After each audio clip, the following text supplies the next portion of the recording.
On a rainy day, in the depths of a forest behind towering mountains, stood a desolate martial academy, long abandoned and shrouded in an eerie silence. The relentless downpour painted the scene in shades of gray as a group of men trudged steadily towards the academy, their boots sinking into the wet earth with every step. Among them was a man of stature, clearly a leader, whose commanding presence was emphasized by his deliberate pace and air of authority. As the group neared the entrance of the decrepit structure, the leader's voice rang out, firm and loud, asking if anyone remained within the walls of the academy that had long been shut down. With cautious determination, the group stepped inside, their footsteps echoing faintly against the hollow interiors of the forsaken building. To their collective surprise, standing in the midst of the entrance hall was a young boy. He appeared to be no older than 10, yet there was an inexplicable air of calm surrounding him, as though the solitude of the abandoned academy was his natural state. The sight of the boy caught the leader off guard, and for a fleeting moment, he stood frozen, pondering how someone so young could possibly be living alone in such a place. The thought struck him that this child might be more than he seemed, perhaps a remnant of the academy's storied past. The leader, adjusting his demeanor, addressed the boy with an air of reverence, referring to him as a young warrior. He spoke with respect, requesting permission for himself and his men to seek shelter from the merciless rain within the academy's walls.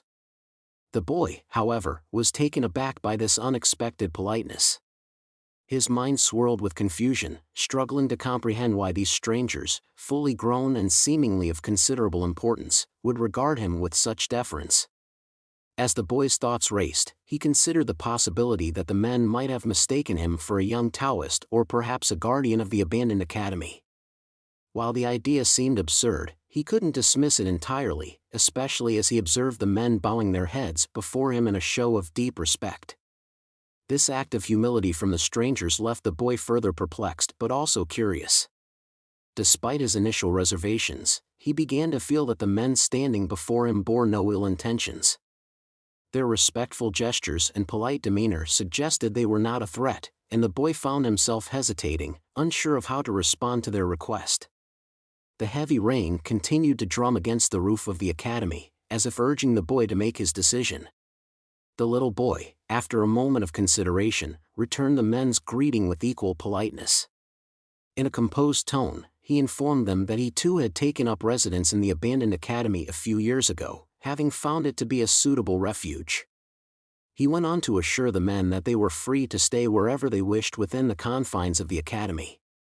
However, he mentioned that he was currently occupying the pavilion and suggested they make use of the other available spaces in order to avoid any inconvenience. His tone remained calm and hospitable, conveying a sense of measured authority despite his young age. The leader of the group, clearly impressed by the boy's demeanor, expressed his gratitude for the hospitality shown to them. He assured the boy that his instructions would be followed to the letter and turned to address his subordinates. With a commanding voice, he reminded them of the boy's words, instructing them to avoid disturbing the pavilion and to seek shelter in the other parts of the academy. He emphasized the importance of respecting the young warrior's wishes, and his men, without hesitation, responded in unison, acknowledging his directives with respectful affirmation. They referred to him as the Patriarch, a title that hinted at his esteemed position among them, and promptly set about finding suitable quarters for the night. As the group dispersed, the little boy stood silently, observing their movements with a mix of curiosity and caution. His gaze lingered on their attire, noting the distinct emblem embroidered on their clothing, a single character that read Tang. The symbol seemed to signify a shared affiliation, and the boy began to wonder if these men all belonged to the same clan. The thought intrigued him, and his mind filled with questions about their origins, their purpose, and the reason they had ventured into the secluded forest and stumbled upon the academy. Despite his growing curiosity, the boy reminded himself that he had more pressing matters to attend to. Pushing his thoughts about the men aside for the moment, he turned away and quietly resumed whatever task he had been occupied with before their unexpected arrival.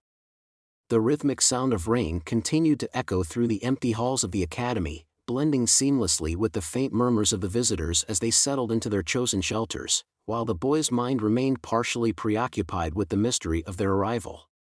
Moments later, the little boy returned to his pavilion, and his expression had undergone a complete transformation. The serious and composed demeanor he had shown earlier was now replaced with one of unbridled joy, his face lighting up with a cheerful and childlike energy. Excitement sparkled in his eyes as he began speaking to himself about how much he was looking forward to this particular moment. He declared, in a voice full of anticipation, that it was time to prepare dinner for the kids, and the mere thought of it filled him with happiness. He started hopping around the pavilion, his joy almost palpable, as he made his way towards the area where he kept the food. Each step was light and playful, as though his excitement couldn't be contained. As he approached one of the covered pots, he spoke aloud about how eager he was for this moment. Carefully lifting the lid of the pot, his eyes widened as he looked inside. The pot was filled with a lively collection of crickets, their tiny legs moving in restless motion. Tears welled up in the boy's eyes as he gazed at the pot, overwhelmed by the thought of how important this task was to him. Picking up the pot with gentle hands, he told himself that he was almost late and that those who depended on him must be starving by now. He imagined them waiting patiently, knowing their meal would soon arrive, and the thought spurred him into action. Placing the pot down, he moved to open another container nearby. This pot, too, had been carefully sealed, and as he lifted the lid, a tarantula was revealed inside. The creature was no ordinary spider but a magnificent black earth tiger, a tarantula species native to Hainan, China. Its body was large, growing up to 20 centimeters, and its unique striped pattern bore a striking resemblance to a black tiger, giving the spider an air of both beauty and intimidation. The boy, however, regarded the creature with nothing but fondness. Smiling warmly, he picked up a cricket with his chopsticks and gently placed it near the tarantula, who began to feed. He affectionately referred to the tarantula as Black, its nickname, and watched with delight as it ate. The sight filled him with a sense of peace and purpose.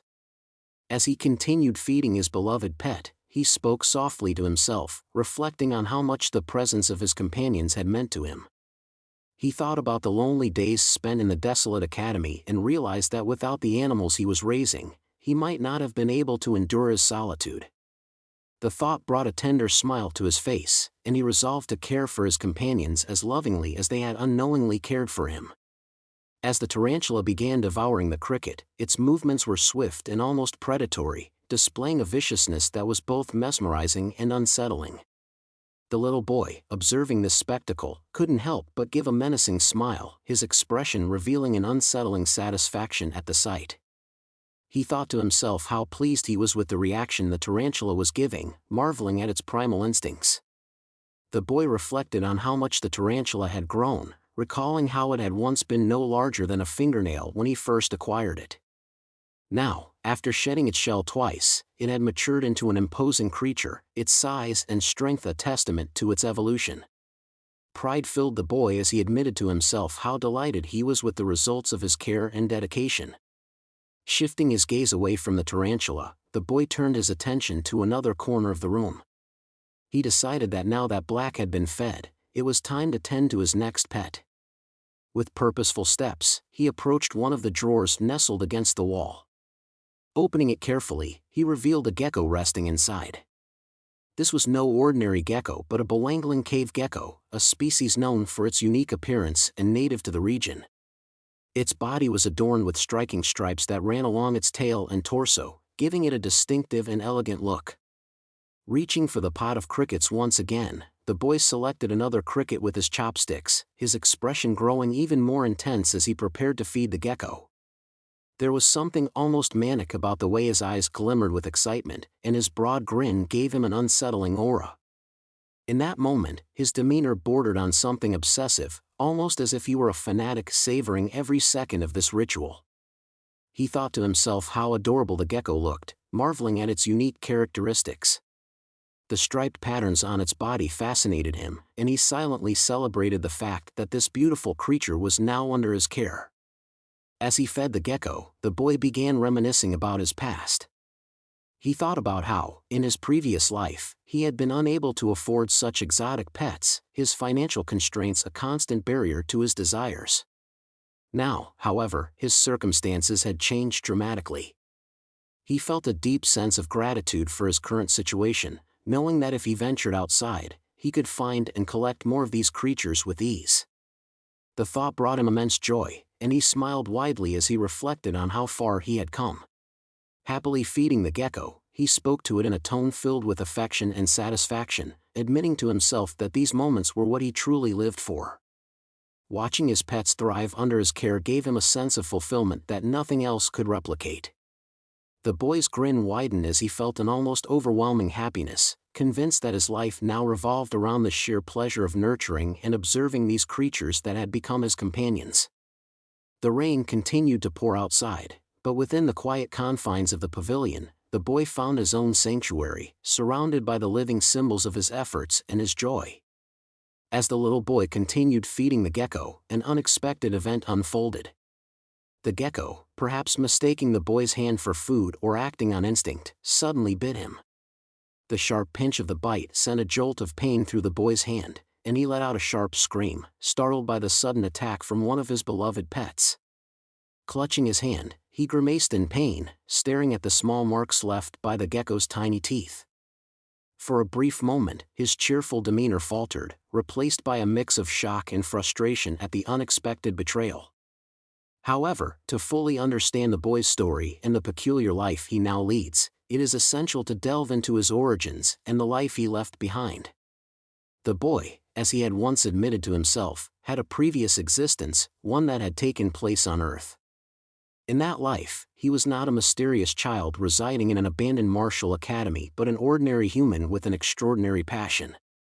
Before his reincarnation, he had lived a life of modest means and unwavering determination. On Earth, he had earned the title of professional biologist, a name respected among his peers and followers alike. Yet, what truly set him apart was his online presence. Known by the moniker Spicy Fabre, he had built a thriving career as a content creator, gaining fame for his expertise in venomous creatures and his daring encounters with them. His videos centered on the fascinating yet dangerous world of poisonous insects and animals, drawing millions of curious viewers from across the globe. Spicy Fabre was a name that inspired both awe and trepidation, as his fearless exploration of nature's most lethal creatures earned him a loyal following. In fact, just before the tragic event that ended his life, Fabre had reached a significant milestone, amassing an incredible 1 million subscribers on his channel. Fabre's final adventure on Earth began as a celebratory journey to Africa, an expedition he had planned as a tribute to his fans. During a live stream from the heart of the continent, he sought to commemorate his success by showcasing some of the world's most fascinating wildlife. As he interacted with his audience, reading their comments in real time, a recurring demand caught his eye. Viewers challenged him to prove his presence in Africa by finding and documenting one of the most feared creatures in the animal kingdom, the black mamba. This snake, notorious for its speed, aggression, and potent venom, held a legendary reputation as one of the deadliest vipers in the world. Eager to meet his audience's expectations and validate their faith in him, Fabre accepted the challenge. He ventured deeper into the wilderness, determined to locate the elusive snake despite the obvious risks. Armed with his camera and unshakable confidence, he pushed forward, his excitement overshadowing the dangers that lay ahead. Tragically, this bold decision proved fatal. In his pursuit of the black mamba, Fabre encountered the snake in its natural habitat. Whether due to a misstep or the unpredictable nature of the animal, the encounter turned deadly. The black mamba struck, delivering a venomous bite that claimed Fabre's life despite his desperate attempts to seek help. And thus, the journey of Spicy Fabre came to an abrupt end, his fearless spirit extinguished in the wilds of Africa. Yet, fate had other plans for him. Instead of passing into the void, his soul was reborn in a new world, carrying with it the memories of his past life and his profound love for the creatures he had devoted himself to studying. In this second life, he found himself in an unfamiliar body, inhabiting a mysterious and isolated martial academy surrounded by dense forests and towering mountains. Though his circumstances had changed, his passion for nature's wonders remained undiminished. Now, as the little boy feeding his exotic pets, he continued to embrace the joy and curiosity that had defined him as Spicy Fabre, albeit in a world far removed from the one he once knew. As Fabre continued reading through the comments during his live stream, his expression shifted to one of visible confusion. The messages demanding he show a black mamba seemed increasingly absurd to him. Fabre mused aloud to his audience, rhetorically asking if they truly thought black mambas were as common as stray cats one might stumble upon in a neighborhood. The idea amused him briefly, but it was clear that many of his viewers were either deeply curious or egging him on in hopes of seeing something extraordinary. Fabre sighed, realizing the pressure he faced to deliver something sensational. He stood up from his chair, addressing his audience once more as he announced he would be taking a brief break from the stream. He explained that he needed time to search further for the elusive black mamba, a creature so legendary that even seasoned herpetologists found it challenging to encounter in the wild. With that, he placed his phone on the table, ensuring the live feed continued, and headed toward the kitchen to grab a snack, feeling the need to refuel for the daunting task ahead. Meanwhile, the chat buzzed with speculation and excitement. One viewer jokingly suggested how incredible it would be if a black mamba were somehow already inside Fabre's house, turning his search into an unexpected twist of fate. Another viewer, taking the joke further, asked the group what would happen if Fabre were actually bitten by the snake. The responses were grim but blunt, with many pointing out the obvious: if he were bitten, he would undoubtedly die, given the potency of the black mamba's venom. The chat's atmosphere was a mix of humor, morbid curiosity, and anticipation, with viewers glued to their screens as the stream continued. At that very moment, Fabre had no idea how close he was to fulfilling the bizarre prophecy laid out in the chat. As he opened the refrigerator, searching for a quick bite to eat, his eyes scanned the shelves, but he stopped abruptly, his attention caught by an unusual sight. To his utter shock and disbelief, a sleek, dark figure lay coiled on one of the shelves. It was unmistakable, the black mamba, its scales glinting faintly in the dim light of the refrigerator, its cold gaze fixed on him. For a brief, surreal moment, Fabre's mind raced with conflicting emotions. On one hand, he felt a strange sense of triumph. After all the effort and challenges, he had finally found the elusive black mamba. On the other hand, a wave of dread surged through him as he realized the dire predicament he was in. Before he could react, the black mamba moved with lightning speed, striking his hand with its venomous fangs. The pain was instant and searing, radiating up his arm like fire. Fabre stumbled backward, clutching his hand, his body overwhelmed by the venom coursing through his veins. The chat exploded with reactions as viewers watched the drama unfold in real time. Messages flooded in, ranging from disbelief to panic, as the audience struggled to process what they had just witnessed. Some urged him to seek help immediately, while others expressed shock at the sheer improbability of what had just occurred. Fabre, however, had no time to respond. The venom worked quickly, and his body began to shut down. He collapsed to the floor, his vision blurring and his strength fading. As he lay there, his thoughts were a chaotic mix of regret, irony, and acceptance. It struck him as profoundly unfair yet darkly poetic that, after all his effort, he had indeed found the black mamba, only to meet his end because of it.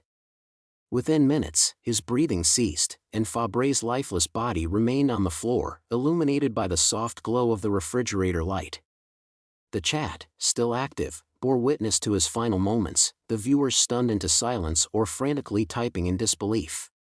Fabre's last conscious thought, as his life ebbed away, was one of bitter irony. He had achieved his goal, proving the doubters wrong, but at the ultimate cost. Back in the present, as Fabre was immersed in his memories of his past life, a sudden voice snapped him back to reality. The patriarch's voice echoed from outside, calling out to him. Startled, Fabre quickly closed the drawer where his beloved pets resided, ensuring they remained hidden from prying eyes. He took a moment to compose himself before opening the door. Standing there, he faced the patriarch, whose face was adorned with a warm, inviting smile. The man's demeanor exuded a sense of gratitude and camaraderie, putting Fabre slightly at ease. The patriarch expressed his thanks to Fabre for offering him and his men shelter from the relentless rainstorm. With genuine sincerity, he invited Fabre to join them for dinner, explaining that they had caught a deer and were preparing a meal. He added that it would be a pleasure to share the food with Fabre and his presence would be most welcome. At the mention of meat, Fabre's expression lit up with unrestrained joy. For years, his meals had consisted solely of whatever he could scavenge, primarily snakes and lizards. While he had managed to survive on this diet, it left him with a deep sense of regret. Fabre loved reptiles and insects, cherishing them as living beings, not as sustenance. Yet survival had forced him to set aside his sentiments, and the thought of eating a hearty, properly cooked meal filled him with an indescribable happiness. With a bright, eager expression, Fabre nodded at the patriarch, expressing how grateful he was for the kind offer. The patriarch's smile grew wider at Fabre's enthusiastic response, and he gestured for Fabre to follow him. The group made their way to a nearby clearing, where a lively campfire had been lit, its flames crackling and casting a warm, golden glow over the surroundings.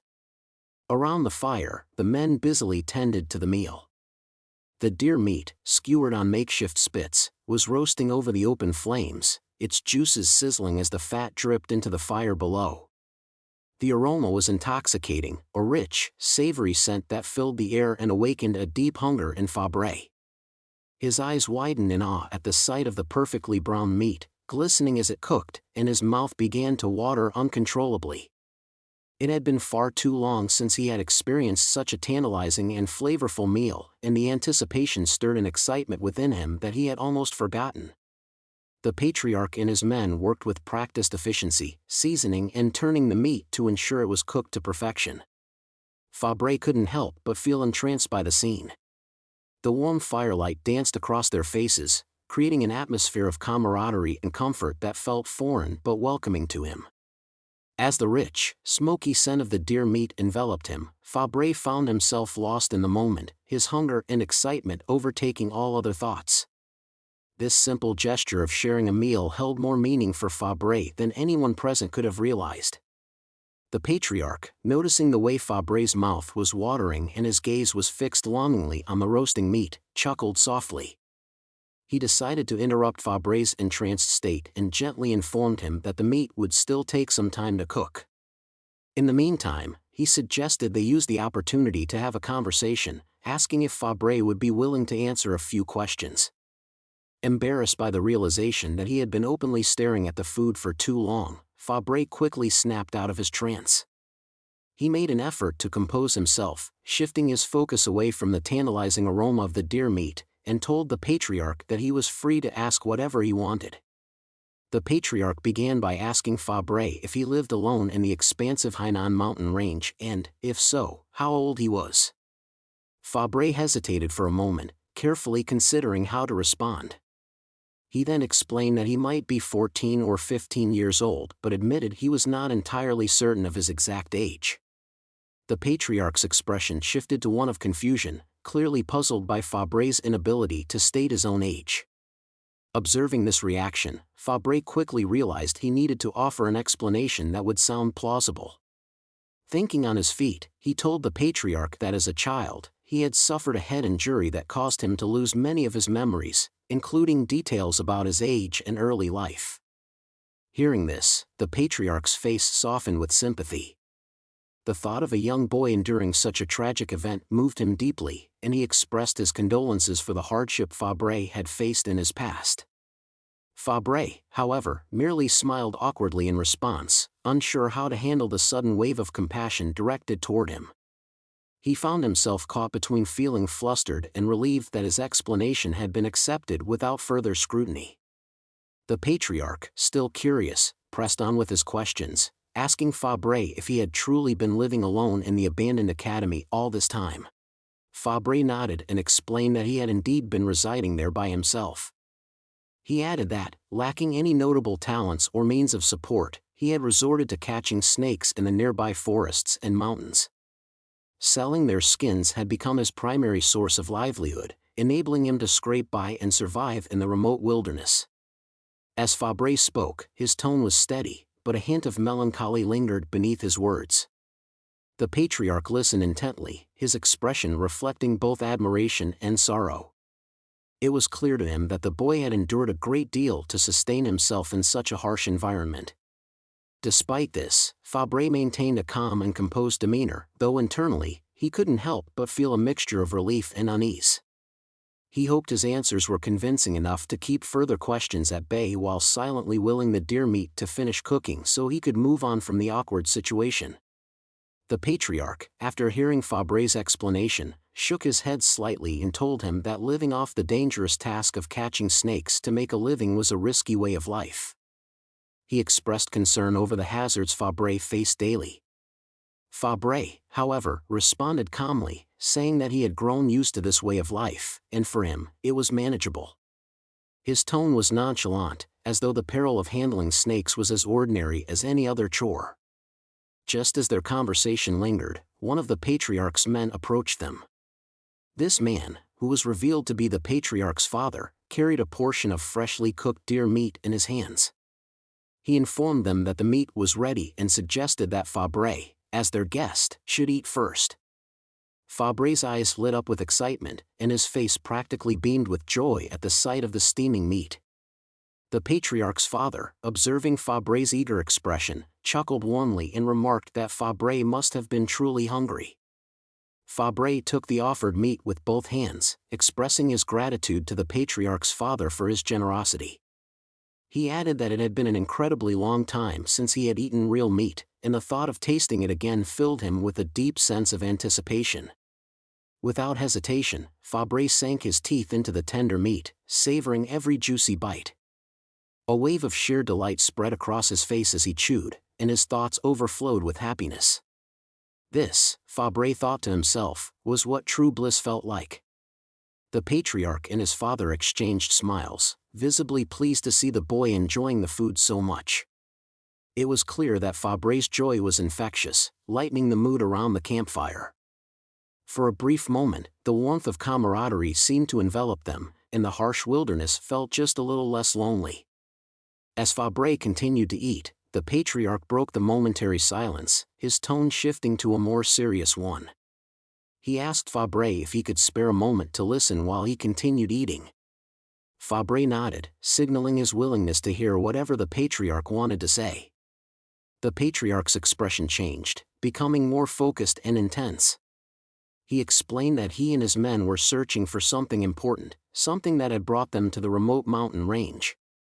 He then asked Fabre if, during his time living in the wilderness, he had noticed anything unusual or encountered anything strange. His words carried a weight that made it clear this was no ordinary inquiry, and the patriarch's eyes seemed to study Fabre closely as he awaited a response.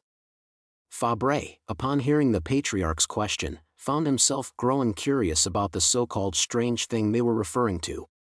He tried to piece together clues in his mind but came up empty. Meanwhile, the patriarch hesitated, clearly conflicted about whether to share more details with Fabre. He seemed to weigh the risks of revealing their purpose in these mountains, his expression betraying an internal debate. Sensing his son's indecision, the patriarch's father interjected with a calm but firm tone. He reminded the patriarch that they owed Fabre a small favor for offering them shelter and warmth during the storm. He reasoned that it would be fair to tell Fabre what they were searching for, especially since Fabre appeared to have no knowledge of it. The elder added that Fabre's isolated lifestyle further ensured that whatever they shared would remain a secret. With this reassurance, the patriarch finally relented and nodded in agreement. After taking a deep breath, the patriarch looked at Fabre and explained that their purpose in the mountain range was to find a rare and dangerous creature, a centipede unlike any other. He described it as having a distinctive blue spot on its body, something that made it easily recognizable. Fabre listened intently, his eyebrows raising in surprise at the mention of such an unusual creature. He had never heard of or imagined a centipede with such a unique feature, and his curiosity was instantly piqued. The patriarch continued, adding that the creature was called the blue spot centipede, a name derived from its striking appearance.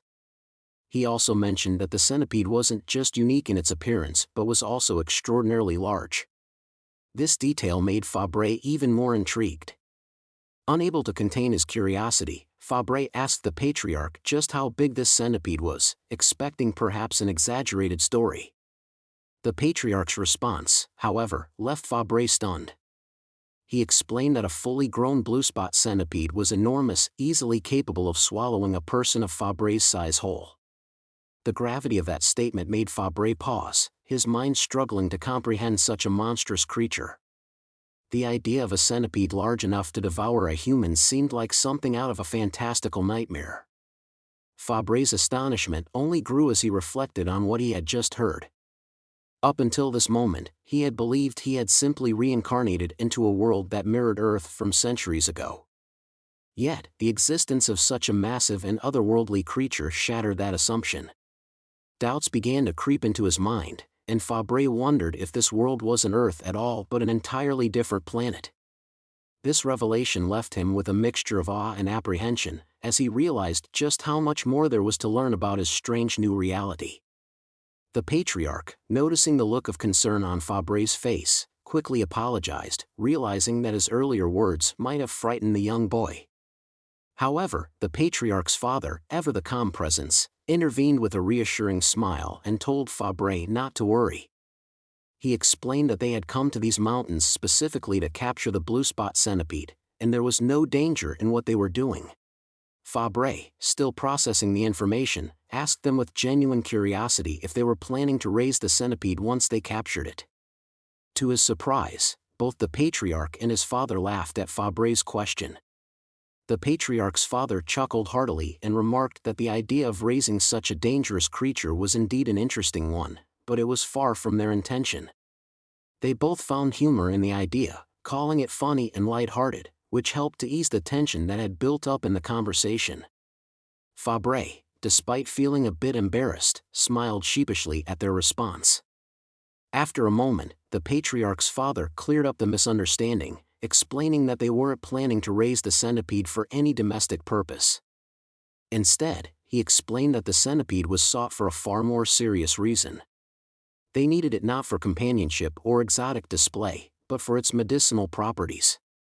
Fabre's eyes widened in surprise. He had never heard of a centipede being used as medicine, and the idea seemed outlandish to him. He had originally assumed that the patriarch and his father were traders, but now, with this new information, Fabre wondered if they might be involved in something even more mysterious, like dealing in rare and potent substances. Intrigued yet skeptical, Fabre couldn't help but ask how exactly they intended to use such a dangerous creature for medicinal purposes. The patriarch's father, his face now turning serious, answered Fabre with a solemn tone. He explained that his granddaughter was gravely ill, suffering from a disease that no regular treatment had been able to cure. The only hope for her recovery, he told Fabre, lay in the inner core of the blue spot centipede. This rare part of the creature was said to contain powerful properties that could heal her. Fabre, though still trying to grasp the gravity of the situation, realized that their quest for the centipede was not driven by mere curiosity or greed but by a desperate need to save someone's life. The gravity of the patriarch's words hung in the air, and Fabre could feel the weight of their mission pressing down on him. Fabre, in that moment, couldn't help but reflect on the patriarch's father's unwavering determination. It was clear to him that the old man was willing to go to any lengths, even resorting to extreme measures, in order to save his granddaughter from the brink of death. Fabre felt a deep sense of sympathy for the patriarch's plight, understanding the lengths a parent would go to for their child's survival. Still, he couldn't shake the feeling that using centipedes as medicine was a strange and unorthodox approach. However, as he thought further about the lengths parents would go for their children, Fabre's skepticism faded, replaced by a quiet understanding that sometimes desperate circumstances called for desperate measures. Although the idea of killing a creature for medicine unsettled him, Fabre reminded himself that the people here had shown him kindness. They had offered him meat, which had been a rare treat for him, and in return, he felt an obligation to help them, despite his reservations. He decided that he couldn't turn his back on their request, especially since they had welcomed him so generously. After all, what was the harm in offering them a bit of guidance in their search, even if it meant helping them find a creature he wasn't entirely comfortable with?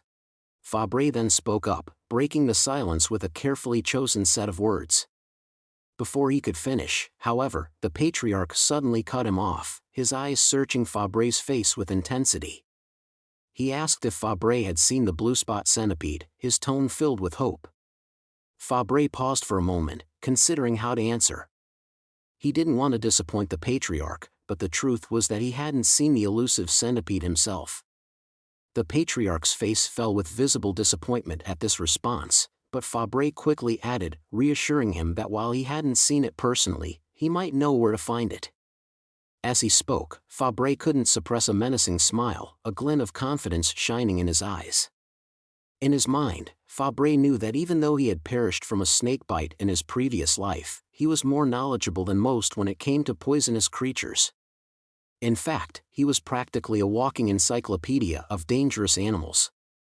During his previous life as a biologist, he had read through countless species profiles, memorizing detailed accounts of approximately 8.7 million species, and among these, around 20,000 were known to be poisonous.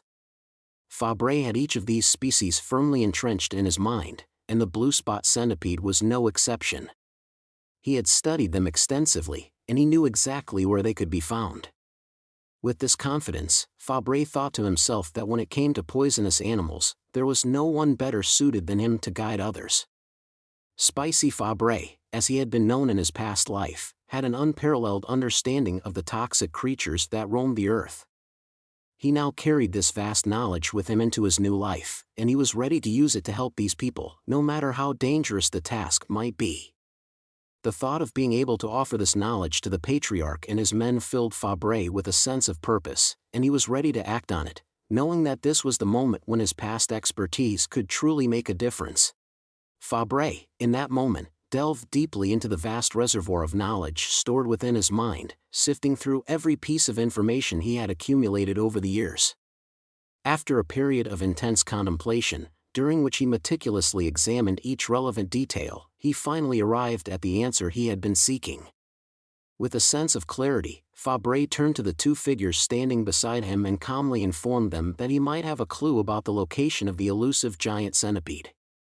The patriarch and his father, upon hearing this unexpected revelation, were visibly taken aback and could not hide their astonishment at Fabre's assertion. The patriarch's father, intrigued and eager to understand more, posed a direct question to Fabre, asking where exactly they might find the creature. Fabre, upon hearing the question, did not rush to answer but instead took a moment to think carefully. In his characteristic manner, he considered all angles before speaking. Finally, he addressed the two men and asked them to recount the areas they had previously searched and explored before arriving at the academy. He also requested that they specify the times during which their searches had taken place. The patriarch and his father, somewhat perplexed by the nature of Fabre's inquiry, exchanged a glance, unsure of the purpose behind such a question.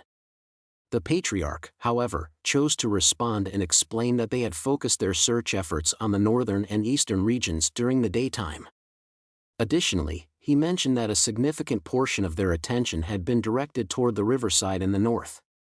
Fabre listened intently, his expression thoughtful as the pieces of the puzzle began to fall into place in his mind. It was then that understanding dawned on him, and he realized why their attempts to locate the giant centipede had proven fruitless. With this newfound insight, he spoke again, addressing the patriarch and his father with quiet confidence. He explained that, based on the information they had just shared, it was only natural that their efforts had yielded no results. This response only deepened the curiosity of the patriarch and his father, who immediately pressed Fabre for further clarification. They wanted to know the reasoning behind his conclusion and why he believed their approach had been flawed. Fabre, recognizing the weight of their questions, prepared to elaborate further, confident that his observations would provide the clarity they sought. Fabre, after carefully considering their questions, agreed to share the reasoning behind his conclusion. He began by explaining that centipedes belonged to the Arthropoda phylum and specifically to the Calopoda class, which meant that they were creatures with a diverse range of habitats and behaviors. Adding to this, he pointed out that centipedes were cold-blooded animals, requiring specific environments to regulate their body temperature and maintain proper levels of humidity. He continued by highlighting a fascinating aspect of their physiology. Unlike many other insects that possessed a durable, waterproof layer on their exoskeleton, centipedes had relatively weak waterproofing. Their exoskeletons were also dotted with tiny pores, which made them highly sensitive to moisture levels in their surroundings. As a result of this unique characteristic, centipedes needed environments with high humidity but actively avoided overly wet places. This particular trait made them dependent on a delicate balance. They could not survive without water, yet they would not thrive in excessively moist conditions. Building on this, Fabre pointed out that the specific species they were searching for, the blue-spotted centipede, was even less likely to inhabit jungles or riversides. At this point, the patriarch's father interrupted, expressing his disbelief and reflecting on their earlier efforts. He admitted that he had always assumed centipedes preferred places like the cracks of rotting wood or other damp, decaying areas. Fabre acknowledged this observation but added an important distinction. While smaller centipedes might indeed be found in such places, the giant centipede they were searching for was a completely different case. Fabre elaborated that larger centipedes had far greater needs and challenges. They required not only a suitable microclimate but also a safe environment where they could remain hidden from predators. He explained further that large centipedes would find it difficult to stay in areas like dense jungles or the rocks by the riverbanks. These environments might provide humidity but lack the concealment needed by a creature of their size. If such a massive centipede were to remain in these locations, it would struggle to hide effectively, making it vulnerable. As Fabre laid out his reasoning, the patriarch and his father listened closely, the realization gradually dawning on them. They began to understand why their previous efforts had been in vain. Their earlier assumptions about the centipede's habits had led them to search in entirely unsuitable locations. Fabre's detailed explanation clarified not only the errors in their approach but also the logic behind his deductions. Finally, with this newfound understanding, the patriarch and his father saw the flaw in their methods and began to appreciate Fabre's insight into the creature they sought. The patriarch, clearly unsettled by the situation, finally spoke, voicing the concern that lingered in his mind. He asked how they could possibly locate the elusive blue-spotted centipede if their current search methods were ineffective. There was a hint of frustration in his tone, but it was also laced with a determination to find a solution. He added that if they succeeded in finding the centipede in the area Fabre had suggested, they would reward him generously for his invaluable assistance. Fabre, upon hearing this, responded with a calm and knowing smile.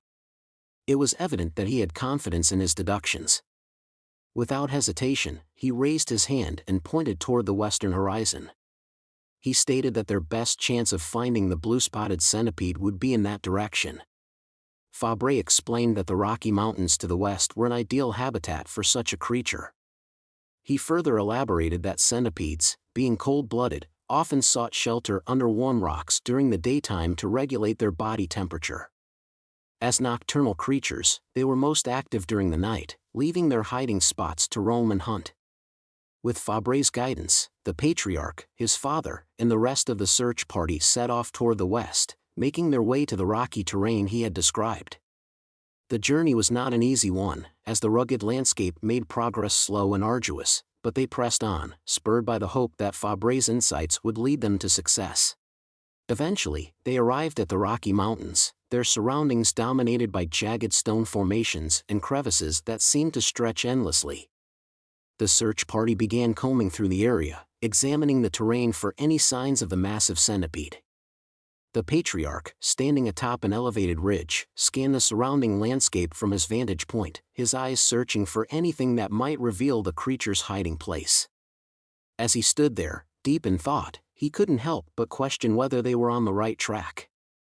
The landscape was vast, and the possibility of the centipede eluding them lingered in his mind. At that moment, one of his men approached him and voiced a concern that had been quietly growing among the group. The man questioned whether Fabre's suggestion might have been mistaken, suggesting that their continued failure to locate the centipede could mean they were searching in the wrong place. The patriarch, hearing these doubts, began to wonder himself if Fabre's deductions had been flawed. The weight of uncertainty hung heavy over him, but he quickly pushed the thought aside, unwilling to make hasty judgments just yet. Deciding that it was best to regroup and reconsider their approach, the patriarch finally addressed the group. He instructed them to halt the search for the day and prepare to resume their efforts at first light. Recognizing the need for coordination and unity among the team, he ordered that a signal arrow be fired to summon the other search parties scattered across the area. Once everyone was gathered, they would devise a more comprehensive plan to continue the search the following day. As the signal arrow arced through the sky, leaving a faint trail of smoke in its wake, the patriarch stood silently, his gaze fixed on the horizon. Though uncertainty lingered, there was still a faint glimmer of hope that Fabre's insights might lead them to the elusive centipede. With renewed determination, he resolved to see the search through to the end, no matter how challenging it might prove to be. The men, upon hearing the patriarch's instructions, quickly moved to obey. Without hesitation, they prepared and launched the signal arrow into the evening sky, its bright flare lighting the dim surroundings briefly before trailing off in a plume of smoke. This was the agreed-upon sign to alert the rest of the search teams scattered across the area that the day's efforts had come to an end and that they were to reconvene at the designated meeting spot. As the minutes passed, the men gathered around a modest campfire they had built to ward off the chill of the approaching night. Seated in a loose circle, the group exchanged quiet murmurs about the events of the day. One of the men broke the silence, leaning back wearily and letting out a heavy sigh. He admitted to the others that the day's work had left him utterly exhausted and added that he truly hoped Fabre's predictions about the centipede's location would prove accurate. His voice carried a mixture of fatigue and faint hope, reflecting the sentiments of many in the group. Another man spoke up, echoing the first one's sentiments but with a slightly different tone. He questioned why, despite their persistent and thorough efforts, they had failed to find any trace of the creature. Yet, he added that Fabre seemed to be a perceptive and intelligent young man, and for that reason, he still believed the information Fabre had provided was correct. The patriarch, however, remained apart from the conversation. He sat slightly away from the fire, his face partially obscured by shadows, deep in his own thoughts. Though outwardly composed, his mind was consumed with concerns far heavier than those voiced by his men. In the flickering light of the fire, the image of his daughter, Waun, emerged vividly in his mind. She was the pride of the Tang family, a young woman whose exceptional talent had earned her a place in history as the most gifted individual the family had ever produced. Yet, as the patriarch thought of her now, his heart grew heavy with grief and worry. He reflected bitterly on the cruel twist of fate that had led to her current misfortune. In the stillness of his thoughts, he wondered if the heavens had truly abandoned his daughter, leaving her without the divine favor she so rightly deserved. The weight of this possibility gnawed at him, making the day's failure feel all the more burdensome. As the men continued their quiet conversation around the fire, one of them abruptly turned toward the patriarch and announced the arrival of the Grand Patriarch, who was none other than the patriarch's own father. At the mention of his father's return, the patriarch immediately rose to his feet, his expression shifting from contemplation to attention. Turning toward the source of the announcement, he quickly inquired to confirm whether his father had indeed returned. Moments later, the Grand Patriarch appeared, his presence commanding respect as he approached the campfire. The Grand Patriarch, addressing his son directly, asked whether they had managed to find the giant centipede. There was a hint of expectation in his tone, but also a measure of weariness, as if he already anticipated the answer. The patriarch, standing straight and composed, replied to his father with regret in his voice. He admitted that despite their best efforts, they had failed once again to locate the creature. The disappointment in his words was palpable, and though he did his best to maintain his composure, the burden of another unsuccessful day weighed heavily on him. The patriarch, feeling the weight of the situation, turned to his father and asked if he too had encountered the same difficulties during his search. His father, with a heavy sigh, confirmed that their luck had been no better and that despite their best efforts, they too had failed to find any trace of the giant centipede. The shared disappointment between father and son hung heavily in the air, a silent acknowledgement of the mounting urgency of their task. Breaking the silence, the patriarch's father addressed his son with a grave tone, revealing a troubling truth. He informed the patriarch that, based on the current state of Waun's condition, she would likely only be able to endure for another 3 months at most. However, he confessed that he wasn't confident they could locate the centipede within the next 10 days, the critical period during which her chances of recovery were highest. The patriarch's heart sank at this revelation, but he quickly resolved to press forward. After a moment of consideration, he suggested to his father that perhaps they should shift their search efforts to the southern region the following day, as their efforts so far had yielded no results. His father, after a brief pause, nodded in agreement. He acknowledged his son's suggestion and reiterated the troubling fact that, despite all their searching, they had found no signs or clues pointing to the centipede's presence. Yet, as he spoke, something sparked in his mind, a sudden realization that struck with the force of clarity. His expression changed, his brows furrowing in deep thought as pieces of the puzzle began to fall into place.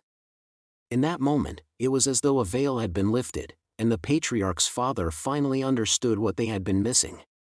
He straightened, his voice taking on an air of conviction, as he told his son that he now comprehended the situation. He explained that he had finally unraveled the clue they had overlooked, though he was almost incredulous that it had taken him this long to piece it together. There was a mixture of excitement and self-reproach in his tone, as if he couldn't believe the answer had been right in front of them all along. Turning to his son, the patriarch's father declared that this very area they were in was indeed the correct place where the centipede was likely to be found. His confident assertion caught the patriarch by surprise, and he stared at his father, confused by this sudden shift in understanding. The patriarch, unable to hide his curiosity, asked his father if he had discovered something new that could finally lead them to the centipede.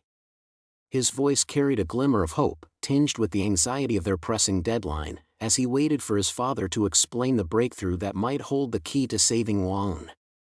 The patriarch's father, with a determined yet calm demeanor, told his son that his observation was precisely correct, that they had not sensed any trace or presence of the centipede.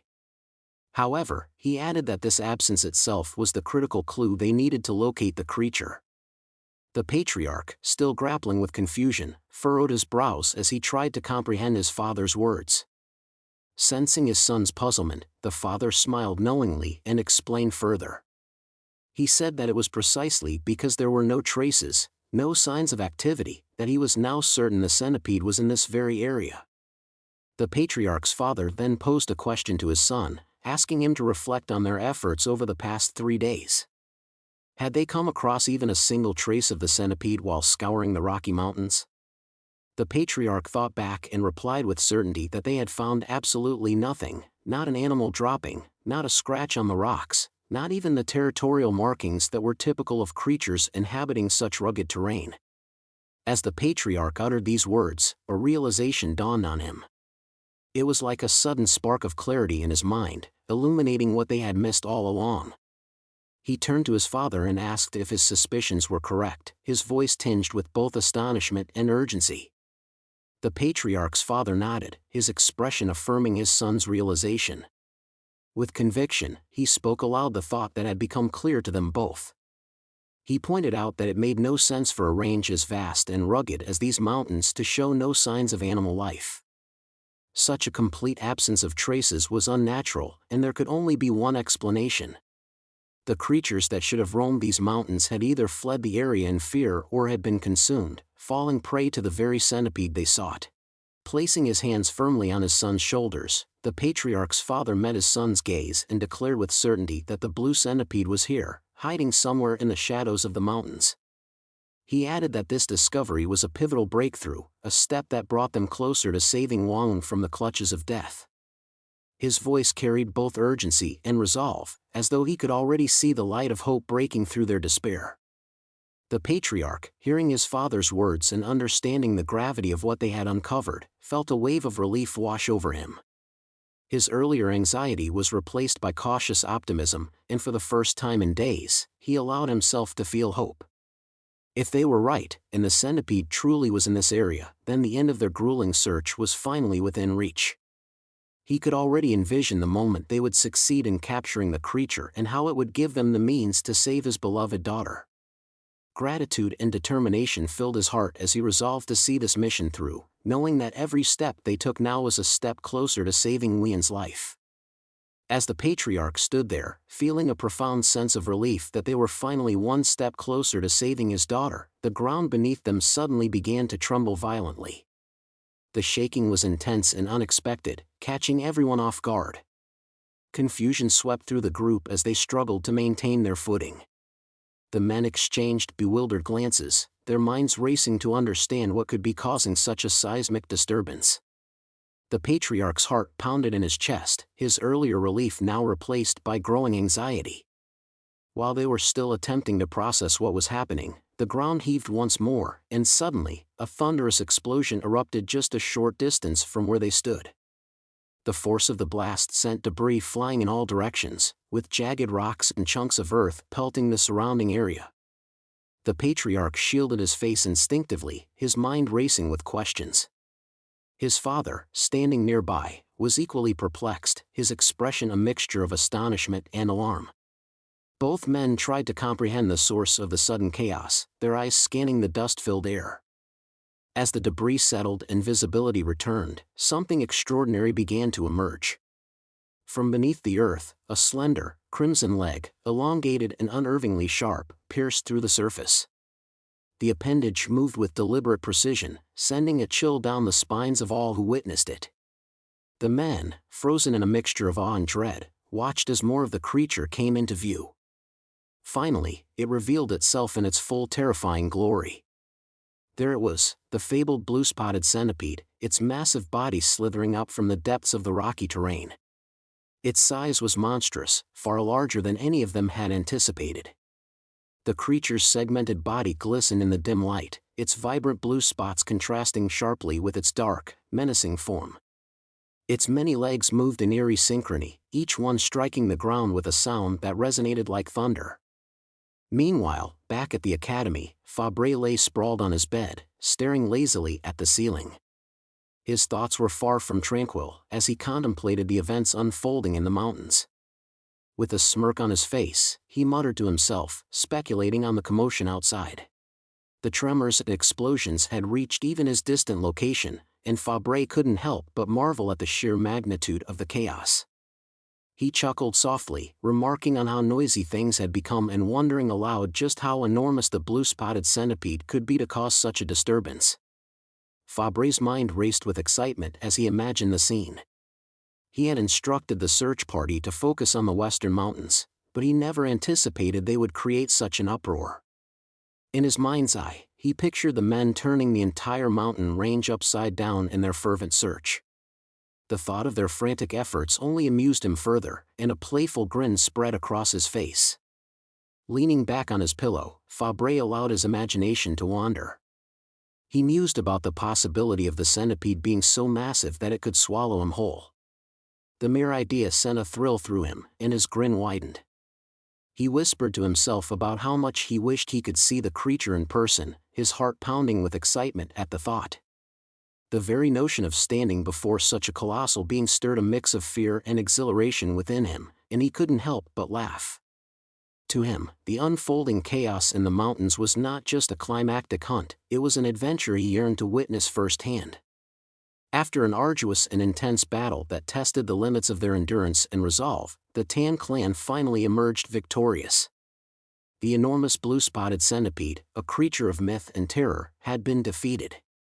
Its lifeless form now lay sprawled across the rocky terrain, its size a testament to the monumental effort it took to bring it down. In the aftermath of the battle, the air was thick with exhaustion, relief, and the faint scent of blood and earth. Amid the quiet that followed, one of the warriors carefully approached the creature's massive body and retrieved its inner core, an object of unparalleled importance. The blue core, shimmering with an otherworldly glow, was gently placed in a beautifully crafted box lined with silk, its radiance illuminating the surrounding shadows. As the patriarch's father held the box in his hands, his face lit up with pure joy and a deep sense of relief. He raised his voice to address the warriors who stood around him, weary but victorious, and proclaimed that this was the core of the blue-spotted centipede's life essence. With this precious artifact in their possession, he declared, they could finally save Waun. At his words, a wave of emotion swept through the group. Some warriors wept openly, their sobs mingling with laughter as they rejoiced at the hope of saving the beloved daughter of the clan.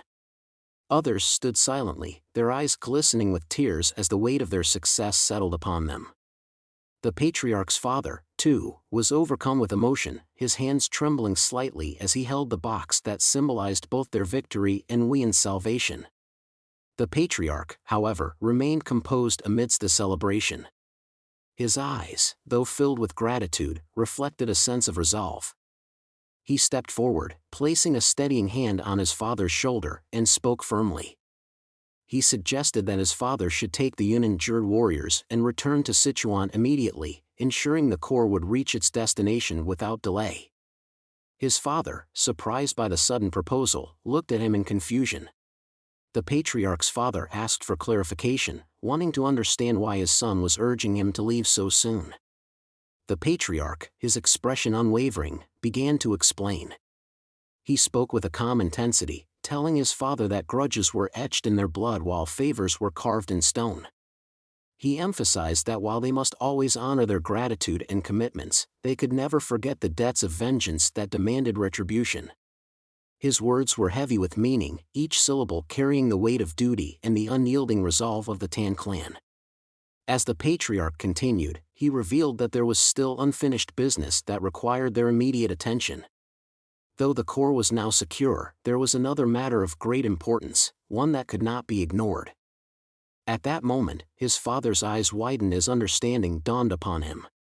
The patriarch's father realized what his son was referring to, and a flicker of regret crossed his face.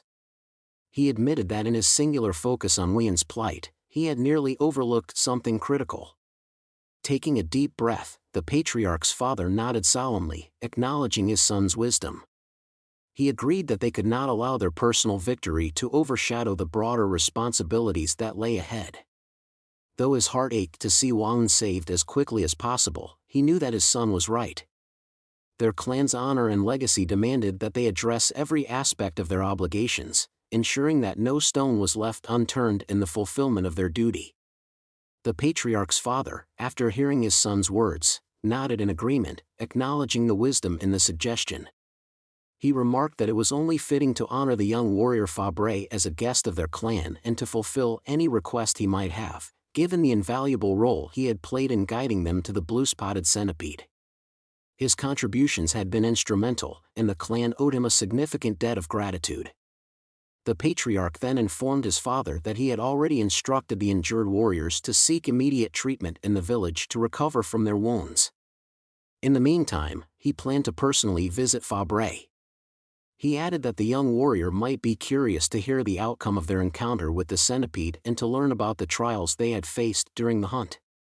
Meanwhile, back at the academy during the daylight hours, Fabre was in an entirely different situation, one that left him visibly perplexed and uncertain. His face bore an expression of deep contemplation, but the scene was oddly comical, as he was currently surrounded and swarmed by a multitude of tiny blue-spotted centipedes.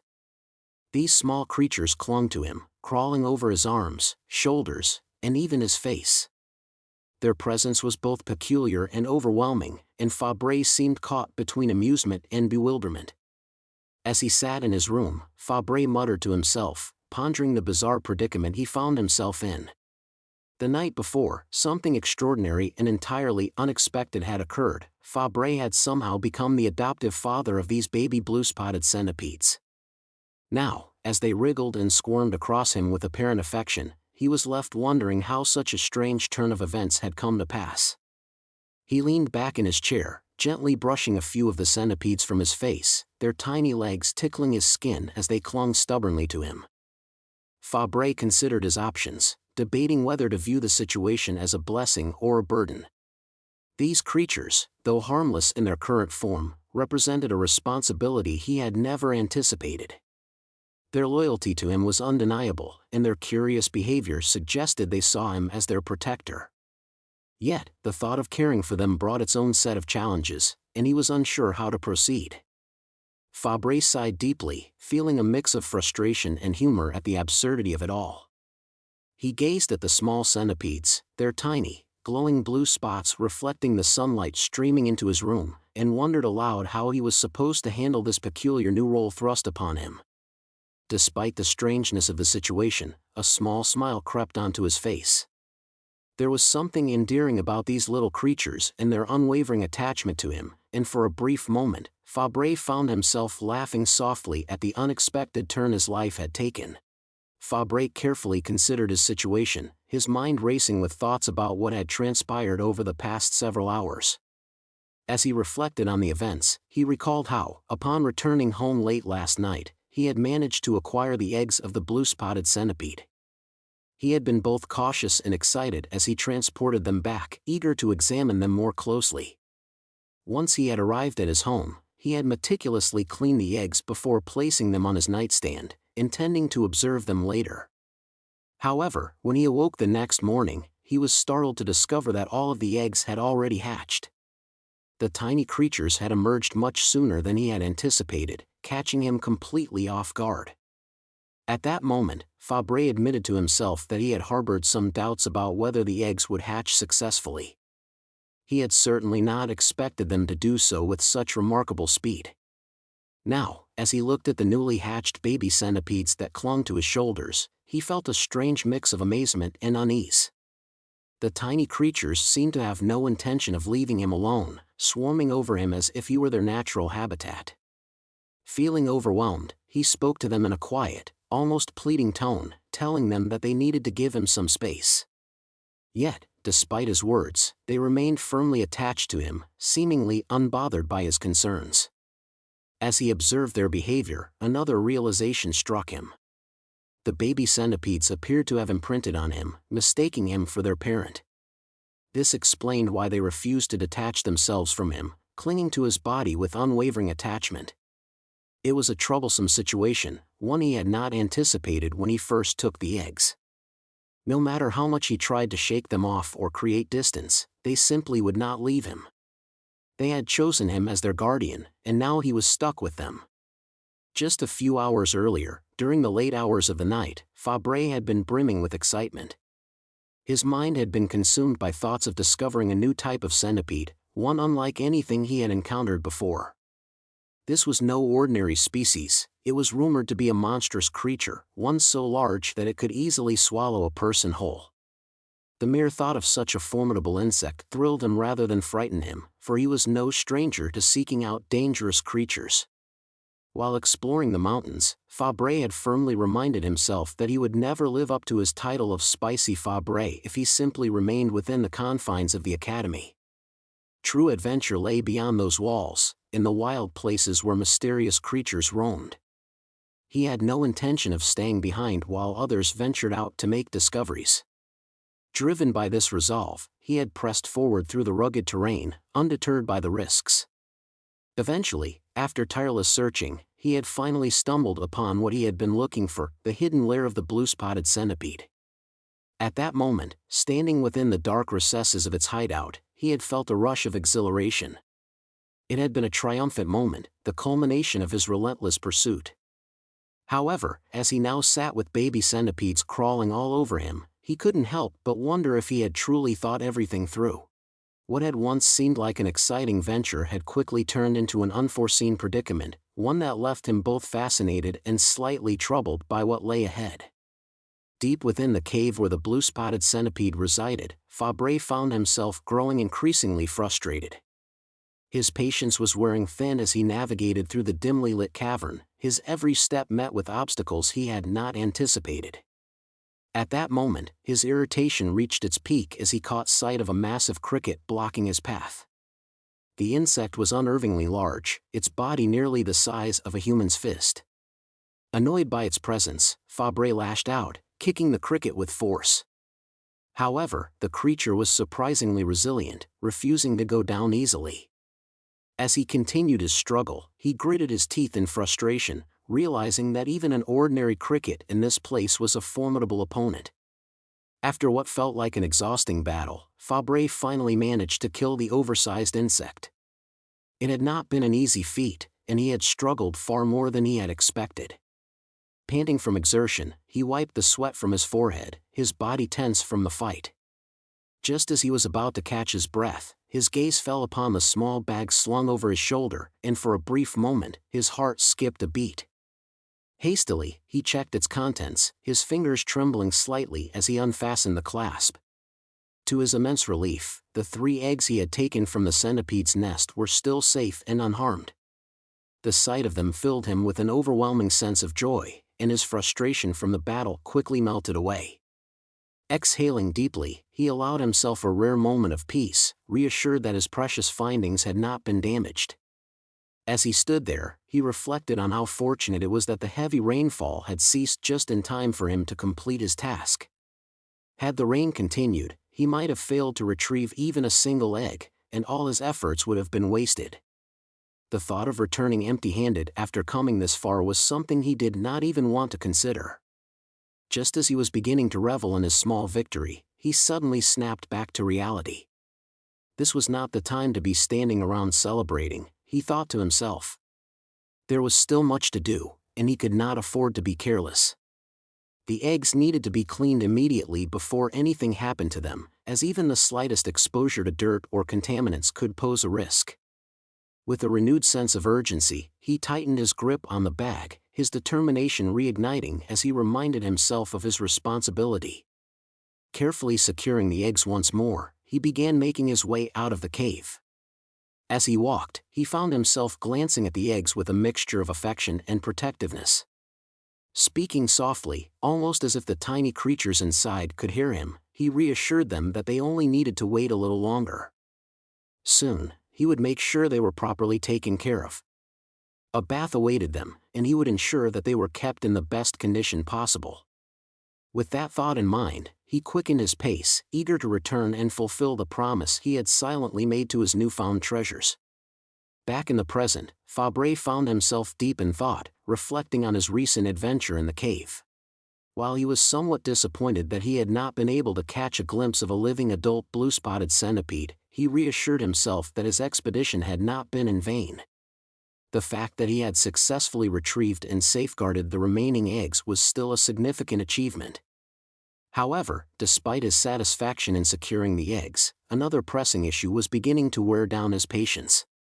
The newly hatched baby centipedes clung to him with unwavering attachment, refusing to leave his body even for a moment.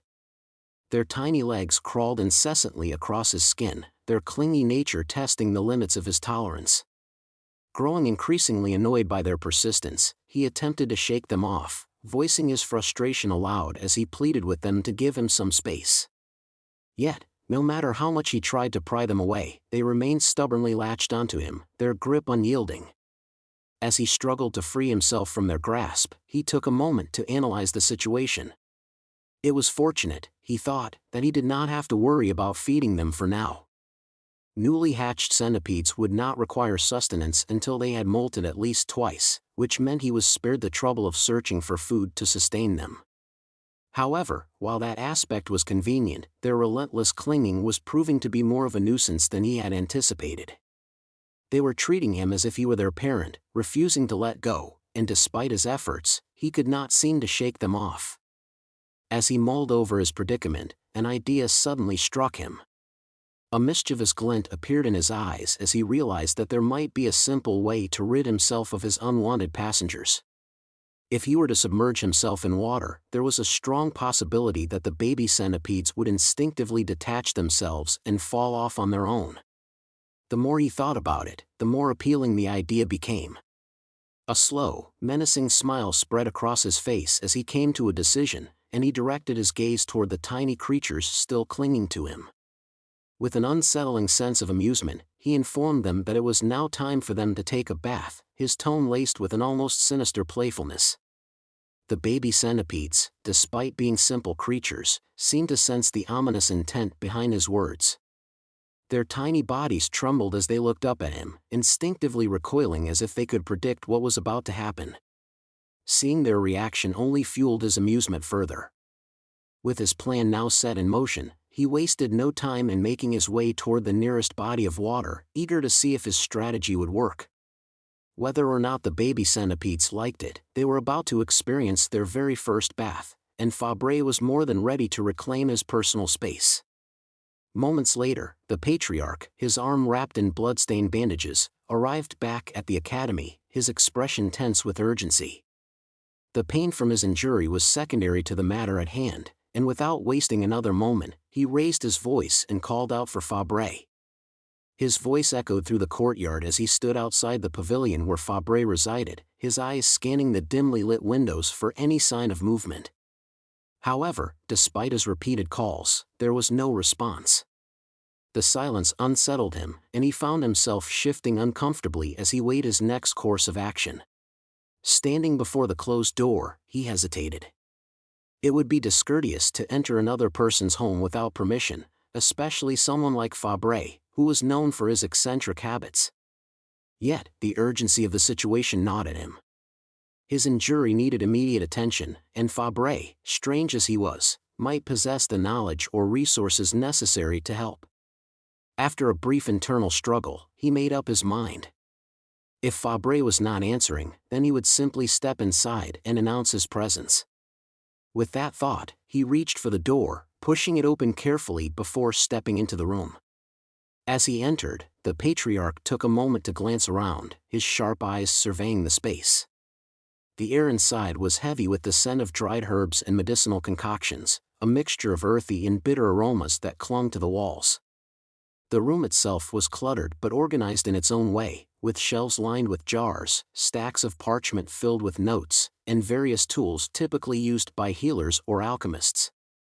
He had not expected Fabre's living space to resemble that of a medical practitioner, but from what he was seeing, it seemed highly likely that Fabre possessed considerable knowledge of herbs and medicine. As he moved further into the room, his boots made faint sounds against the wooden floor, yet something about his presence here did not sit right with him. A nagging sense of guilt crept into his mind, reminding him that what he was doing was intrusive. He had entered another person's private space without permission, something that went against his own principles of respect. Realizing this, he stopped in his tracks, drawing in a deep breath before turning around. This was not the right way to handle things. If Fabre was not here, then he would return later when the young man was present. There was no need to overstep boundaries, especially when he had no idea how Fabre might react to an uninvited guest. Just as he reached for the door, however, a sudden rustling sound caught his attention. The noise was faint but unmistakable, coming from somewhere deeper within the room. His body tensed, his instincts sharpening as his gaze flickered toward the source of the disturbance. His curiosity now piqued, he turned back slowly, his senses on high alert. The room was still as he listened closely, yet the rustling persisted, as though something, or someone, was moving in the shadows. The patriarch narrowed his eyes, his previous decision to leave momentarily forgotten. Something was inside this room with him, and he intended to find out exactly what it was. The patriarch, driven by a mix of curiosity and caution, turned back toward the source of the rustling noise, his steps careful yet deliberate. His eyes scanned the dimly lit room until they settled on a large pot lying on the ground. The sound had undoubtedly come from within it. For a brief moment, he hesitated, his instincts warning him to be wary, yet his curiosity won over. Reaching down, he slowly removed the lid of the pot, his muscles tensed in anticipation of what he might find inside. The moment the lid was lifted, his eyes widened in shock. Staring back at him from within the pot was a large, venomous spider, its glossy black body adorned with ominous markings. The creature twitched slightly, its multiple eyes reflecting the faint light of the room. The patriarch immediately took a step back, his mind racing.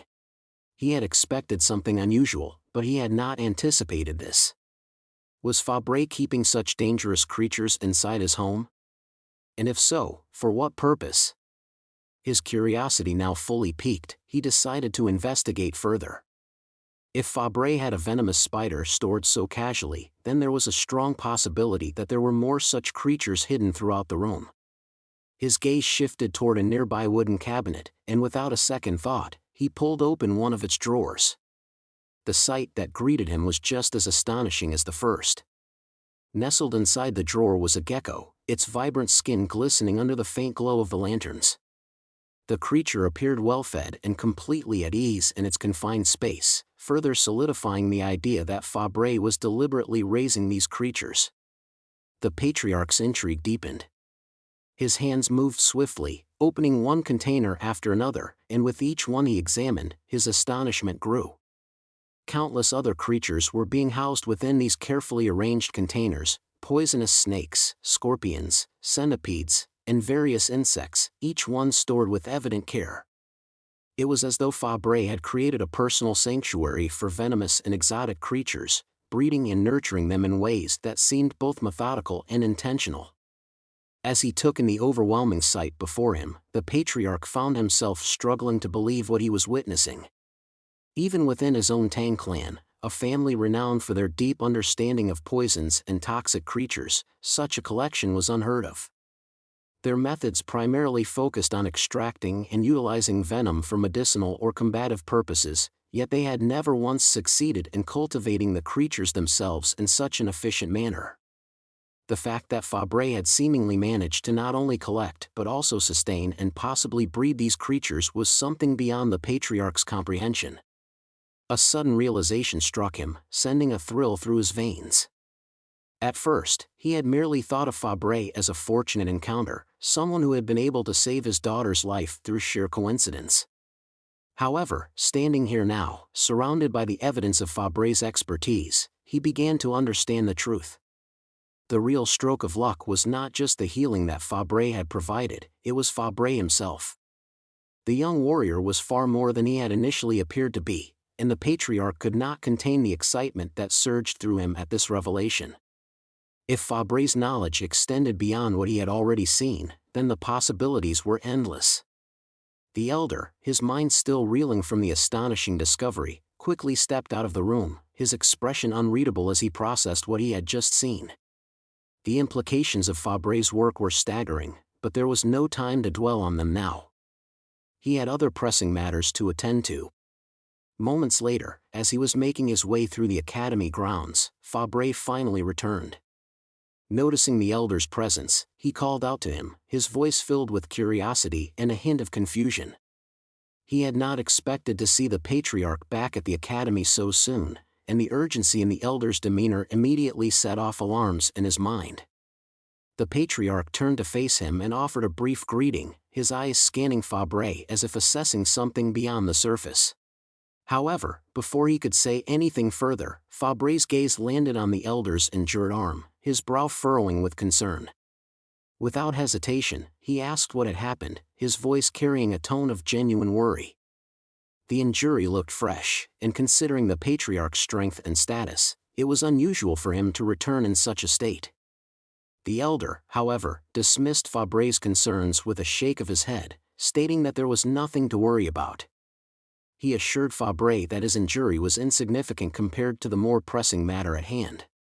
His tone shifted, becoming more serious as he prepared to explain the reason for his return. However, just as he was about to speak, an unnatural chill crawled up his spine, sending an eerie shiver through his entire body.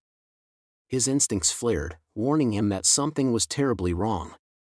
In that instant, the air around them grew heavy, suffused with a suffocating presence that sent waves of unease through the atmosphere.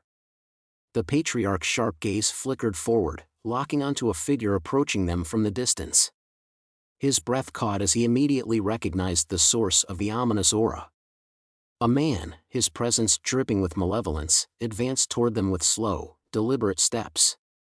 His entire being exuded an unnatural, cursed energy, and his hollow gaze seemed to pierce through the very fabric of reality itself. A sudden sense of urgency overtook the patriarch, and without hesitation, he shoved Fabre aside, his voice firm as he commanded the young warrior to leave immediately. Fabre, however, was thrown into confusion. He had yet to fully grasp the gravity of the situation, and the elder's sudden shift in demeanor left him bewildered. His mind raced to understand what was happening, but before he could ask anything, the ominous figure suddenly sprang forward with terrifying speed. In the blink of an eye, the cursed man lunged at the patriarch, unleashing a devastating blow aimed directly at him. The elder barely had time to react, bringing up his arms in an attempt to block the incoming attack. The sheer force behind the strike was monstrous, far beyond anything he had expected. Although he managed to absorb some of the impact, the overwhelming power of the attack sent him hurtling backward with tremendous force. His body crashed violently into the academy's stone walls, the impact sending cracks spiderwebbing across the surface. Coughing, the patriarch struggled to rise, blood dripping from the corner of his mouth as he wiped it away with the back of his hand. His body ached from the sheer force of the blow, but more than the pain, it was the realization that unsettled him the most. As he lifted his gaze toward the enemy standing before him, his mind reeled at the implications of what he had just experienced. The strength of the cursed man was undeniable, far beyond what he had initially anticipated. The power radiating from him was something only a few warriors could ever hope to achieve. As the patriarch steadied himself, his thoughts turned grim. The enemy standing before him was no ordinary opponent. He was a master, a warrior whose strength could rival that of the patriarch's own father. The realization sent a cold wave of dread through him.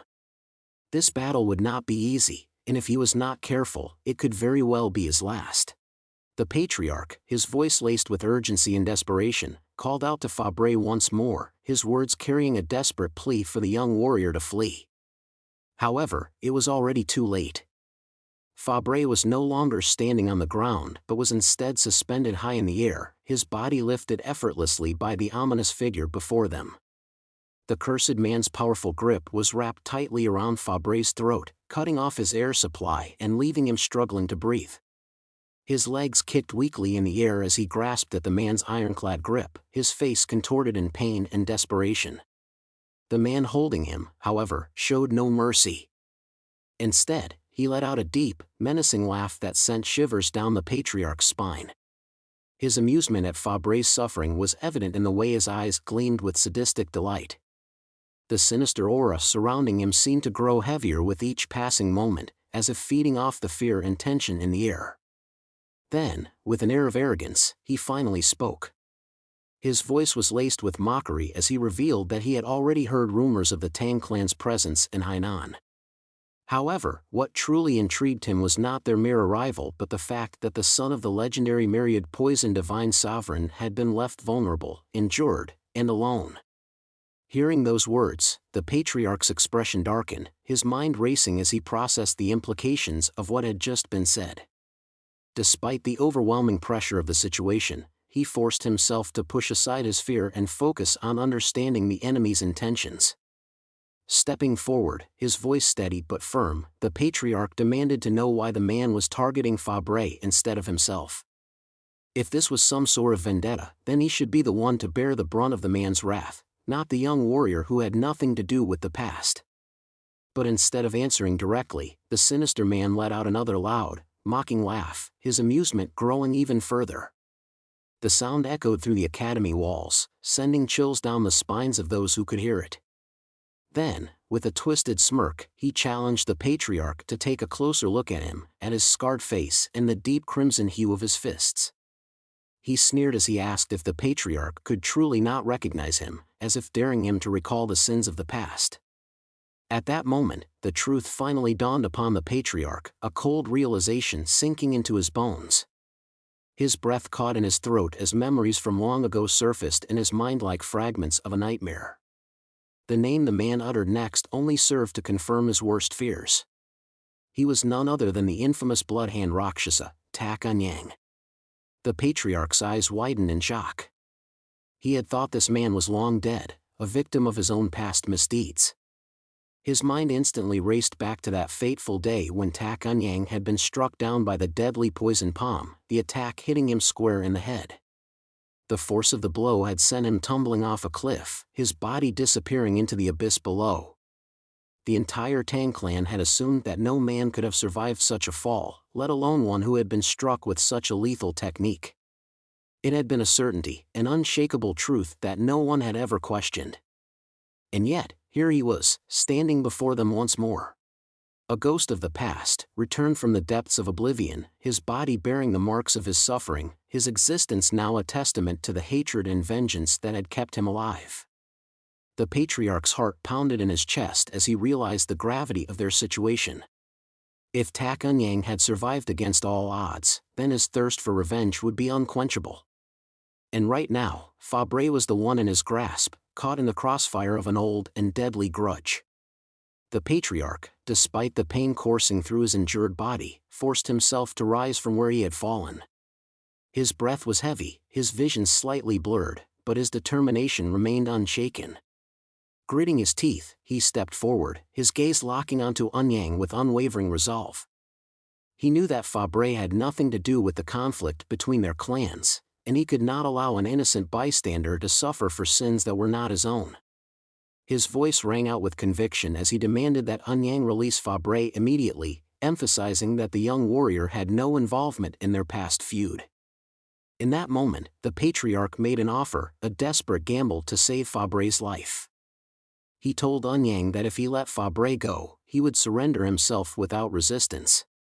He was willing to forfeit his own life if it meant ensuring Fabre's safety.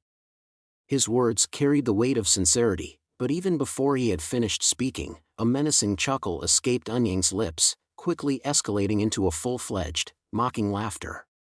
His voice dripped with malice as he scoffed at the patriarch's plea, making it clear that such a thing would never happen. With a cruel smile, Anyang dismissed the idea entirely, telling the patriarch that he could keep dreaming if he truly believed such a deal would be accepted.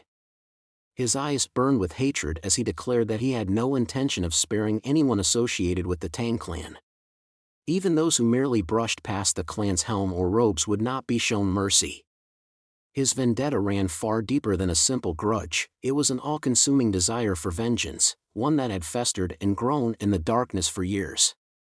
Hearing those words, the patriarch's expression darkened, his hands clenching into fists. Fury boiled within him at the realization that Anyang would not be reasoned with. There was no negotiating, no peaceful resolution. Anyang had already decided that he would exact his revenge upon anyone remotely connected to the Tang clan, and that included Fabre. The patriarch could feel his frustration mounting, but there was no time to dwell on it. Meanwhile, Fabre's situation was worsening by the second. His struggles were becoming weaker, his body slowly succumbing to the lack of oxygen. His vision blurred, black spots dancing before his eyes, and his limbs grew sluggish as his strength faded. He could feel himself slipping away, his consciousness hanging by a fragile thread. Desperation took over, and despite the crushing grip around his throat, he managed to plead for his life, his voice barely more than a rasping whisper. He begged Anyang to let him go, to spare him, but his captor merely sneered in response. Anyang's grip tightened even further, and with a twisted grin, he coldly informed Fabre that his fate was sealed. He was going to die. The words rang through Fabre's mind, a chilling declaration of his impending demise. His body trembled, his lungs burned, and the last vestiges of strength drained from him. Just as he was on the verge of losing consciousness, something unexpected happened. From beneath Fabre's clothes, 3 small figures suddenly emerged, wriggling their way into the open. Their tiny, segmented bodies moved with surprising agility, and within seconds, they launched themselves toward Anyang with unwavering aggression. They were none other than the baby centipedes that had hatched that very morning, the same creatures that had refused to leave Fabre's side.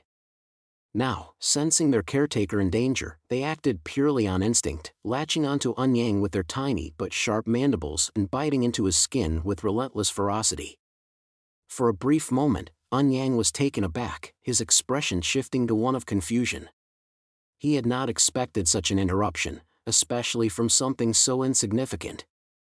His gaze flickered to the small centipedes that now clung to his body, their tiny fangs repeatedly sinking into his flesh. But instead of reacting with fear or pain, Anyang merely let out another chuckle, this time tinged with amusement.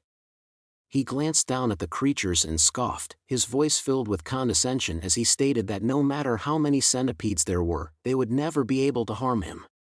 His confidence remained unshaken, his arrogance unwavering. He saw the centipedes as nothing more than minor pests, incapable of inflicting any real damage upon him.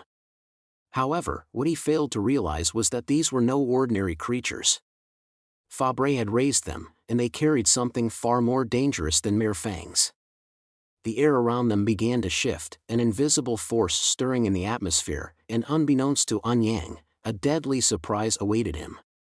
But just as Anyang confidently declared his immunity to harm, a sudden and overwhelming sensation overtook his body.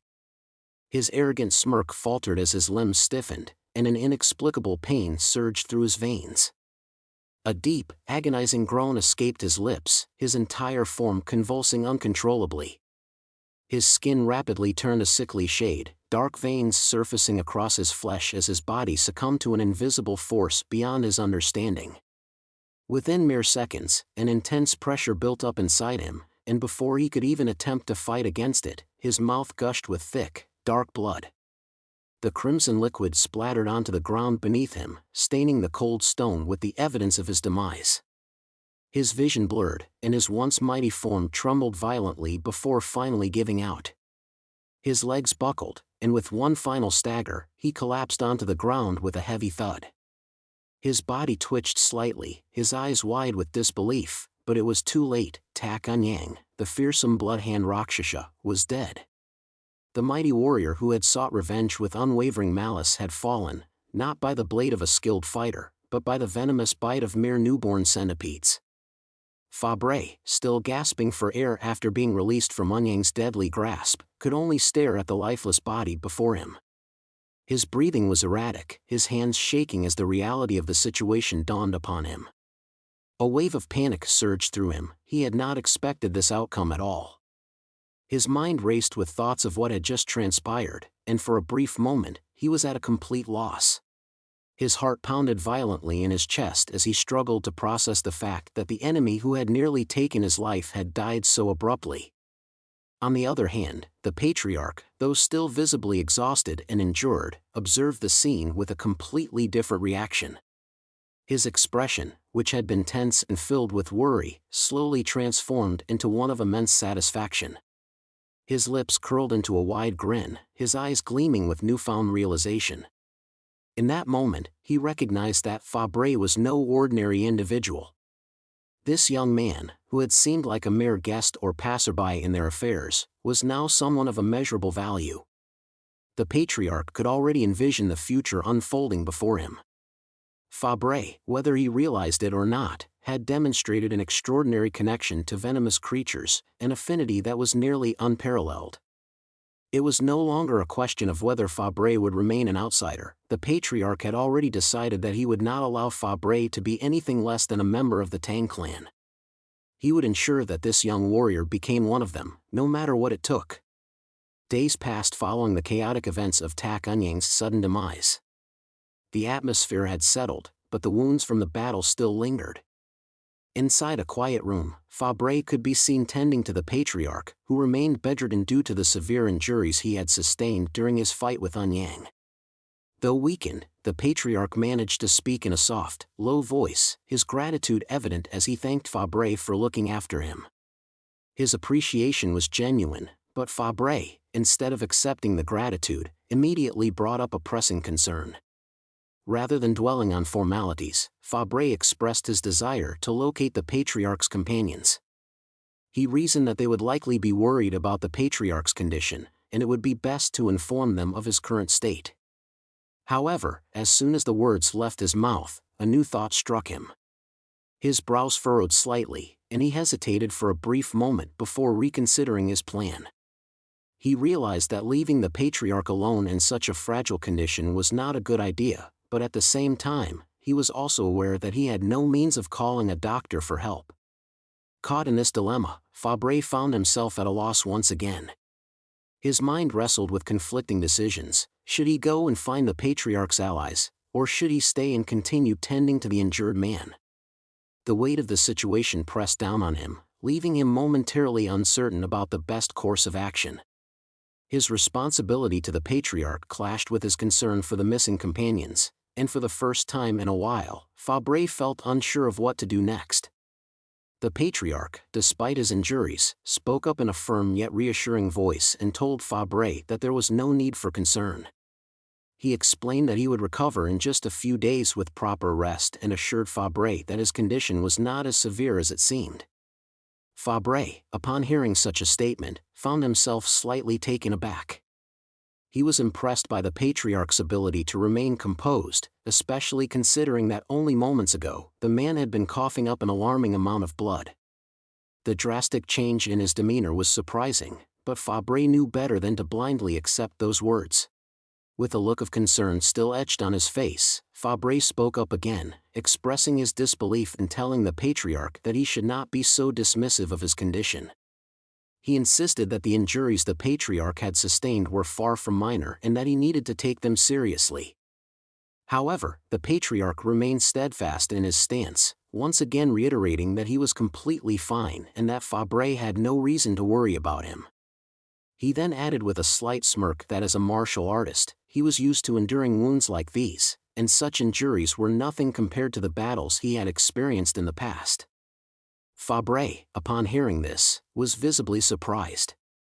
He had suspected that the patriarch was a skilled warrior, but he had not expected to hear him openly refer to himself as a martial artist. His curiosity piqued, and without hesitation, Fabre asked for clarification. He inquired whether the martial artists the patriarch spoke of were the same kind of individuals he had imagined, those who could soar through the skies and unleash powerful fireballs at their enemies.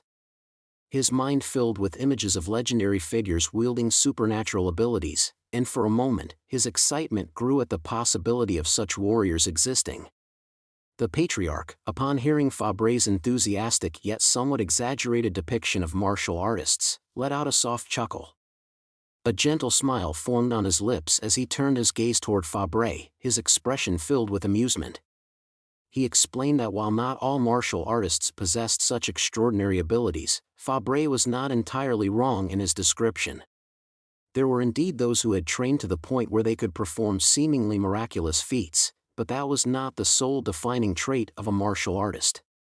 Some relied on raw physical strength and refined techniques, while others tapped into their inner energy to unleash devastating attacks. Fabre listened attentively, his mind absorbing every word as he processed the patriarch's explanation. The more he learned, the more fascinated he became. He had always been aware that the world he now lived in was different from the one he had once known, but moments like this only served to solidify that realization. The mere existence of individuals capable of such feats was proof that he had stepped into a realm far beyond his previous understanding. In that moment, he told himself that this world was truly something else, vast, mysterious, and filled with wonders that he had yet to fully grasp. That's all for today. Thanks for watching.